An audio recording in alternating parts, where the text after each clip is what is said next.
submarine that was about to be sold for scrap was unexpectedly bought by Mark, who earned only $3,000 a month. He planned to use this submarine to salvage gold that had sunk to the bottom of the sea during World War II. Mark had originally been a salvage diver for a company. During one mission, he accidentally discovered a German U-boat from World War II.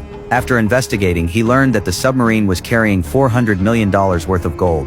But Mark didn't report this to the company. He had worked for them for 20 years, yet he was still living in a cheap motel, so he decided to keep the treasure for himself. Lacking the funds to buy salvage equipment, he turned to his friends for help. Soon the friend found an investor, and successfully bought the submarine, also recruited a few retired local submariners to carry out this path to riches. After a brief period of rest and preparation, they started operating the old submarine and set off. But not long into the journey, the instruments inside the submarine suddenly malfunctioned. Everyone hurried to find the problem. At the same time, the submarine began to sink continuously. Soon the crew discovered the issue. The main shaft of the submarine, being too old, had completely failed after running for a while. At this point, the submarine could no longer move. The crew felt they were going to die here, but Mark didn't think so. After analyzing the seafloor map, he realized their current position was already near the German submarine. If they could find the main shaft of that submarine, they could replace it and allow their submarine to keep moving.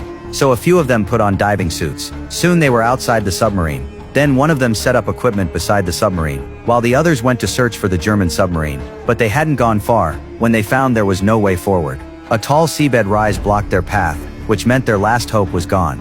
Just as everyone was falling into complete despair, a crew member noticed something odd about the rise. He dug away the seabed sediment and discovered that underneath was the German submarine itself.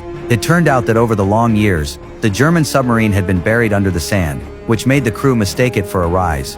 Then two of them quickly entered the submarine. They not only found the main shaft but also discovered a huge stash of gold. But just as they packed the gold and the main shaft, and were preparing to transport them, an accident suddenly occurred.